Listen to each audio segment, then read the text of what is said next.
Welcome into Steelers Talk, Yinzers. My name is Jack Sperry, and this is a video that I've been waiting to do for quite a bit. We are going to be having an open discussion on sophomore quarterback Kenny Pickett, where I'm going to be taking questions from you about the second-year quarterback, and I'm going to be giving you my thoughts about Kenny Pickett moving into his second year as the Steelers quarterback.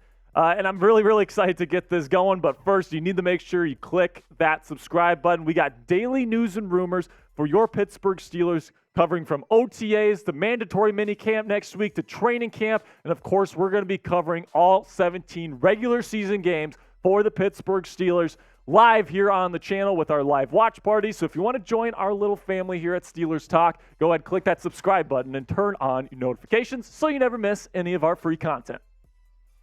All right, so now I'm going to be responding to your questions later on in the show, but first I want you guys to know how I feel about Kenny Pickett heading into year 2 of his NFL career, and why not start from the very beginning here with what I had as my scouting report for Kenny Pickett when he was coming out of the Pitt Panthers. So the pros for him, I really liked his playmaking. Outside of the pocket, really talented in that regard. We saw that with the fake slide in the, I believe it was the ACC championship game. That was an awesome play. Really great playmaking instincts from Pickett. Also, the mental processing was pretty good. When he had a clean pocket, he could go from 1 to 2 to 3 real nicely. He could put it on his guy, especially if it was Jordan Addison. And then also the general accuracy from the short to intermediate levels of the field was really good. And then I loved the character as well, the leadership. He had the makeup of an NFL franchise quarterback when it comes to being the face of a franchise, right? He's a good kid. He works hard. He does all those good things. However, the cons in his game, the pocket presence, he loved to leave clean pockets. Whenever there was a little bit of pressure, he wanted to escape and make plays. And that's not necessarily the most sustainable way to be a quarterback in the National Football League. And then downfield vision was another issue. He threw some interceptions his final year there with the Panthers, throwing the ball deep because he just didn't see like a rotating safety or something like that. You really like to see that downfield vision from an NFL perspective franchise quarterback coming into the league. The deep ball accuracy was hit or miss. It was very inconsistent. And then the throwing mechanics, it's just not super smooth, right? He's not really a rotational passer. He's more of a push passer, which is not what you want to see from an NFL quarterback prospect. It kind of led to some accuracy issues as well. Plus his footwork would get a little bit inconsistent at times. And overall, I had a second round grade on him. I thought he was somebody that could develop into a franchise quarterback, but he wasn't somebody that I was willing to spend a first-round pick on. And I'm not going to hide behind it, guys. I wasn't a big fan of the pick that the Steelers made to get him in the first round. I wasn't a huge fan of that because I was looking at Deshaun Watson, I was looking at Lamar Jackson, and I was looking at Joe Burrow, and I saw Kenny Pickett, who wasn't maybe the most talented guy in the world in terms of arm strength, in terms of pocket proficiency, all these different things. And then I was saying, how's this guy going to measure up to those guys that are superstar level dudes? Or at least we thought that about Deshaun Watson at the time. So I wasn't a huge fan of it. And then when Pickett eventually got to play, it was a rough start. Let's just be honest here. His first couple games there before the bye week, leading all the way up from the Jets game where he relieved Mitchell Trubisky all the way to the Eagles game leading up to the bye, it just wasn't good, man. 67.8 completion percentage might not look that bad, but it was a ton of short passes. It was a ton of easy yardage or easy completions there. Matt Canada really dumbed down the offense for him. And you can see that with the yards per attempt at 5.8, which for reference, that would have been outside the top 32 in NFL starting quarterbacks last year. That is incredibly low, and that's something that you just don't want to see. And then 4 interceptions, and that includes the 2 rushing touchdowns he had against the Jets, to 8 interceptions. He threw a ton of interceptions early on in his career. He was forcing things, and it just wasn't a great start to his career. But then he started to show some improvement after he had a bye week to kind of collect himself, get things right in his mind and kind of solidify himself within this offense. He did show some improvement. Now, the completion percentage did dip to 59.6, which isn't something that you want to see, right? For those last 7 games, to be throwing under 60% is just not what you want to see from your starting quarterback. But the yards per attempt did go up, which is what you want to see. And then he protected the football way better. Just 1 interception to 6 total touchdowns in those final 7 games. And, he almost led the Steelers to the playoffs. In the games that he played, aside from that Ravens game, of course, where he got that concussion really early on, only had 1 pass attempt, The Steelers went 6-1, only lost to the Cincinnati Bengals, one of the best teams in the National Football League. So Kenny Pickett showed last year that this team can win if he can protect the football and he can make the proper plays at the end of the games that he definitely did. He put away Cleveland in the fourth quarter in the season finale. He put away the Raiders and Ravens the weeks prior to that game as well. He showed that he has the moxie to perform in the clutch, which is what you want to see from your franchise quarterback. So let me know in the comments section, what is your confidence level in second-year quarterback Kenny Pickett? Scale it on a scale of 1 to 10 for me down there in the comment section. This is going to be the pinned comment on today's show. So whenever you get an ad break here, do me a favor, get down there, find that pinned comment, and give me a number from 1 to 10. All right, for me, guys, I'm going to say I'm at about a 7.5. I like Kenny Pickett quite a bit. I have no illusions that he may not be the guy moving forward, but I think that moving into year 2, he's got the makeup of a franchise quarterback. I think he made some serious improvements last year, and I think moving into year 2, he's only going to get better, and I loved the poise that he showed under pressure. I think he's going to be a good quarterback in this league for a while. And now here are the reasons why, right? Number one, the Steelers went 6-1 after the bye when he was the starting quarterback. He showed last year that he doesn't have to light it up. The guy threw for under 60% completion percentage, and the team still went 6-1. The defense is awesome. The running game is going to be better this year. I truly believe that. And then, if he even gets that up to 65% this year, and he keeps the interceptions down, I think this team is going to be really good, and they can continuously put wins in the W column in 2023. So now, what is my scouting report on Kenny after year 1, after his rookie season? What are some of the things that I'm liking about his game? What are some of the things that I still think need to improve? So what I like, there's quite a bit. I love his clutch factor, the ability to perform under pressure. I think that he showed that moxie last year, time and time again with the season on the line. This kid didn't waver. That's really what you want to see. Then the playmaking ability is still really, really good. The same stuff that I saw with him at the Pitt Panthers, right? He's somebody that he's even more comfortable, if I'm being completely frank with you, outside of the pocket, making plays than he is staying within the pocket, within structure, shifting in the pocket. He's more comfortable playing, that improvisational type of game. He's got good accuracy to all levels of the field, really, which is what I really liked to see last year. He's a great leader. Of course, got that character that I saw when he was still with the Pitt Panthers. And then the second half improvement is really encouraging. And I think that, if he takes that improvement that he saw in the second half of the year, transfers that to this offseason, which I think he definitely has, given the reports coming out of OTAs, I think he's going to have a really nice second-year leap. Now, there are some things that he does need to improve. Okay, there's some things like the arm strength that isn't elite that he just can't do, right? But the areas of improvement for Pickett here, I think our pocket presence, he leaves clean pockets still way too often. He doesn't like pressure in his face, and that's something that's really hard to teach out of guys. It's just more of a way they play the game sort of thing. He's so used to being able to escape the pocket that, he's just not super comfortable navigating within the pocket. So that's something he's going to have to improve on. Targeting the middle of the field versus zone was something that he did not like doing last year at all. He liked to throw outside of the numbers a lot. And, he would target the middle of the field against man coverage, but against zone, he really did struggle. One of the reasons why Chase Claypool was so bad with Kenny Pickett as his quarterback. Then he got to be more aggressive. I don't know if this was Matt Canada kind of putting the training wheels on the offense, telling him to be more passive, but there was many opportunities on his film last year, I thought, to go to George Pickens one-on-one towards the boundary. You got to take those chances with a guy like George Pickens, one of the best 50-50 ball receivers. If you get one-on-one coverage with that guy, and it's not like an elite cornerback, you got to get him the football, and he was not as aggressive as I wanted him to be last year. But the good news is that there are a ton of reasons to be optimistic about Pickett's sophomore season. Number one, the rave reviews coming out of OTAs have been fantastic. Apparently, he's really taken a lot of big strides during OTAs and during the offseason, I should say, and he's looking really, really sharp.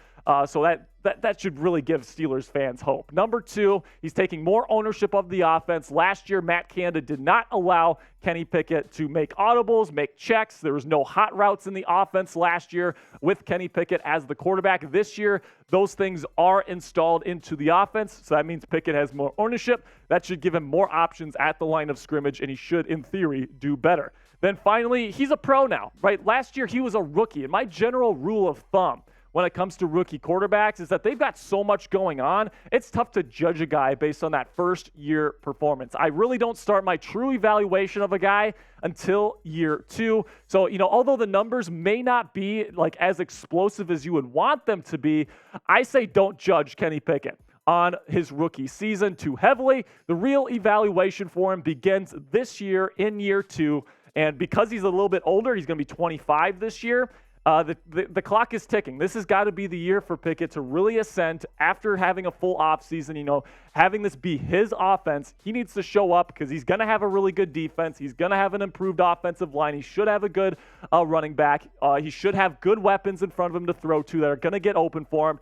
This has to be the year for Kenny Pickett to show what he can do, and I have pretty darn good confidence that he's going to be able to do that. All right, so now I'm going to take your questions on Kenny Pickett here, your comments, your concerns. I'm going to be addressing them for you here on today's show. First one comes from Not Webb's World, who says, what numbers would Kenny have to put up for them to feel he's their guy, and what numbers would make them want to give up next year completely? So I'll start with the second part of that there. What numbers would make them completely give up if he doesn't make improvements in the statistical categories, right? If he's still throwing in the low 60% completion percentages or the high 50s, for God's sakes, if he's not throwing for over 200 yards per game, which he rarely did in 2022, if he's still throwing interceptions, if he's not playing good football despite having a good defense, all these different things, then the Steelers do probably need to look at getting another quarterback next offseason. But man, I think if he just shows some improvement, right? If he still does a good job of protecting the football, if he keeps the completion percentage relatively up, if he targets George Pickens down the field more often, I think that he's absolutely probably going to keep this job. The Steelers are going to win games. And at the very least, he's going to get one more year as the starting quarterback. Whatever the numbers look like, I don't know. But I think that he needs to win football games in order to keep this job. Then we got another question here from Ivy's Bag League. Is Kenny better than Purdy? So last year he wasn't. Just plain simply, he wasn't. Okay, now overall, throughout the course of their careers, which guy will be better? I think Kenny Pickett has a really good chance of being better than Brock Purdy. He's got a stronger arm. He's taller. He's got more physical attributes. He's a better improviser than Brock Purdy is. But right now, Purdy is last year, I should say, he was the more polished quarterback. And we saw that throughout the season where the 49ers offense put up over 30 points per game in the lineup. Here's what I'll say about this, though. I'm going to predict right now the Pittsburgh Steelers and Kenny Pickett beat Brock Purdy and the San Francisco 49ers in Week 1 at Acrisure Stadium. So let's go Kenny Pickett. All right, so now we got TJ KJ coming in right here. He says, who will Kenny Pickett target the most at the end of the season? So you would love it to be George Pickens. You would love Pickens to come in and be this amazing, breakout star that's always getting the receptions. He's targeting him downfield when he gets one-on-one coverage, opening stuff up for Deontay Johnson underneath. That's the best case scenario. I think the more realistic scenario, however, is that it's going to be Deontay Johnson again. Last year, Deontay got targeted a ton in those final 7 weeks in the slot. He had a lot of choice routes. He got open a ton, and Kenny Pickett benefited from that tremendously. Being able to lean on Deontay Johnson is something that he did last year. I think it's going to be a big part of the offense this year. So if I had the bet who would get the most targets, most receptions this year, it would be one Deontay Johnson. Then we got Luke Mack here saying, will be a good QB for the Steelers, but I don't think he will win us a Super Bowl with Mahomes, Allen, and Burrow in the conference. Now, this was my biggest concern with Pickett, getting Pickett in the first place, right? The AFC is freaky loaded with Joe Burrow, Justin Herbert, Patrick Mahomes, now Aaron Rodgers. Lamar Jackson's a former MVP as well. Deshaun Watson's a former MVP candidate. There's a ton of great quarterbacks in this league that are pretty much all centered in the AFC. So you're going to need a really, really great quarterback in order to win a Super Bowl. Now, I disagree with you here, Luke, because I think if Kenny Pickett, he's probably never going to get to that same level of production as a guy like Mahomes or Rodgers or any of these other guys, but he's got the moxie and the clutch ability, in my opinion, to put these teams away if they are in the games. And they got way better defense. That's another thing, too, where the defense is going to be elite. The run game is going to be really good. Kenny Pickett doesn't need to be a Patrick Mahomes or Josh Allen in order for the Steelers to be successful. They just need him to perform in those big moments. I think he showed last year that he can do that. And because of that, I think that the Steelers got a shot at a Super Bowl with Kenny Pickett under center. Then we got Sticky B here saying, with the added beef on the O-line, how many rushing touchdowns does Kenny get this year? And, quarterback rushing touchdowns, they're so tough to predict. I would say 4 or 5, somewhere in that range. I really hope that he does it through with his arm more than his legs, to be honest with you, because like I just said, I think he needs to do things better from the pocket than, he's already a great playmaker. He just needs to refine that ability to throw from within the pocket. If he does that, I think he's going to throw for way more touchdowns this year. Didn't throw a whole lot of touchdowns last year. So hopefully that number goes up. And with the added beef on the O-line, yes, I absolutely think that he will have more protection this year. So if you are excited about Kenny Pickett's second season as the Steelers quarterback, go ahead and click that thumbs up icon. It is a free and easy way to help out the channel. It tells the YouTube algorithm to push this video out to other Steelers fans just like yourself. So it's a free and easy way to help us grow the channel. If you're a real one, make sure to like the video. Then we got a couple more questions coming to you here. He says, Pickett is looking good in OTAs. How do you think he will do this upcoming season? I think he's going to do well. Like I've said throughout this video, I think there's some things that he needs to improve on for sure. The pocket presence needs to get better. His ability to target inside receivers against zone coverage definitely needs to get better. Target George Pickens in those one-on-one opportunities more often. All those things need to get better, but I think that those things will get better. I trust in Kenny Pickett after a full offseason to make these proper adjustments so that he can be a truly ready-to-go franchise quarterback, and I'm excited to see him play this year. Then we got Craig Mullins here saying, how much will the additional weight Kenny added impact his game this year? So that's tough to tell. It's not like I'm at practice where I can see the differences, but excuse me. I think, he put on about 15 pounds, right, 13 or so pounds. Is that going to make him slower? Maybe, but I actually think it's going to help him out a little bit. It's going to help him stay safe. It's going to make him more durable, in my opinion, and I really hope that he does a better job from within the pocket. Is it going to affect his speed? Maybe. Whenever you add 13 pounds of muscle, sometimes there's the potential to maybe lose a bit of a step. Hopefully that doesn't happen, but I guess we'll just have to see. Then we got Let's Go Sports here saying, I believe he can be a franchise quarterback if he stays healthy. Do all you agree the same? Or do you all agree the same? I absolutely agree. If he stays healthy, 100%. Last year the concern was 2 concussions. Tua Tagovailoa had 2 concussions last year. That's a major concern. Kenny needs to keep his head safe because if he gets another concussion or 2 this season, that could really do damage to his brain long term. And I really don't want to see that happen because he's a really great guy. He's a great kid. Really want to see him have a long career, and he needs to stay healthy. All right, that's going to be it for today's open discussion on Kenny Pickett. Thanks to everyone that sent in questions. I will see you guys later, man. Make sure you guys subscribe to the channel and turn on your notifications as well. We got a bunch of great stuff coming up here on OTAs, minicamp, all these different things coming up. So make sure you click that subscribe button. My name is Jack Sperry. I will see you guys later. And as always, here we go, Steelers.